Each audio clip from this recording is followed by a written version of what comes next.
On en vient à cette tentative d'assassinat à laquelle Donald Trump a échappé de peu cette nuit lors d'un meeting à Butler en Pennsylvanie. Cette attaque a fait un mort, un spectateur, ainsi que 2 blessés. L'identité du tireur qui a été abattu est confirmée. Thomas Matthew Crooks, il avait 20 ans. Donald Trump, lui aussi blessé, a eu l'oreille transpercée par une balle. Cela s'est joué à quelques centimètres, si ce n'est millimètres pour l'ancien président. Bonjour Philippe Labro. Bonjour. Le 22 novembre 63, vous êtes le premier journaliste français arrivé à Dallas pour couvrir l'assassinat de Kennedy. Alors 61 ans après, comment analysez-vous cette tentative d'assassinat à l'encontre de Donald Trump ?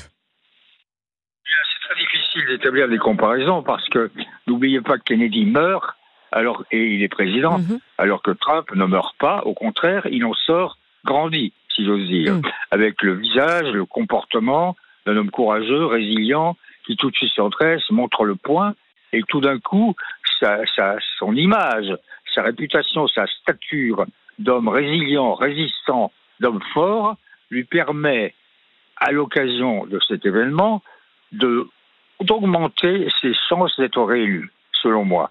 Donc ça n'a aucun rapport avec Kennedy. Aucun rapport. La seule comparaison, la seule évidence, c'est que il y a des armes qui se baladent partout aux États-Unis depuis toujours, et il y a toujours un cinglé quelque part prêt à tirer sur un président. C'est pas le premier, c'est pas le dernier. Enfin, il n'est pas encore président, mais un homme politique d'importance. Si vous regardez les statistiques, il y a pratiquement un président américain sur 3 ou 4 qui a été plus ou moins sujet ou objet d'une attaque comme ça. Donc, ma conclusion, c'est que, bien évidemment, ceci profite à l'image de Trump. Il s'est très bien comporté. Et évidemment, toute l'Amérique est derrière lui. En partie parce qu'en face, il y a un autre président qui, lui, est en activité, Biden, et qui, au contraire, affiche une image de faiblesse et une image de fatigue. Merci. Donc voilà, oui. dans l'ensemble, si on est passif et objectif, cet événement profite à Donald Trump.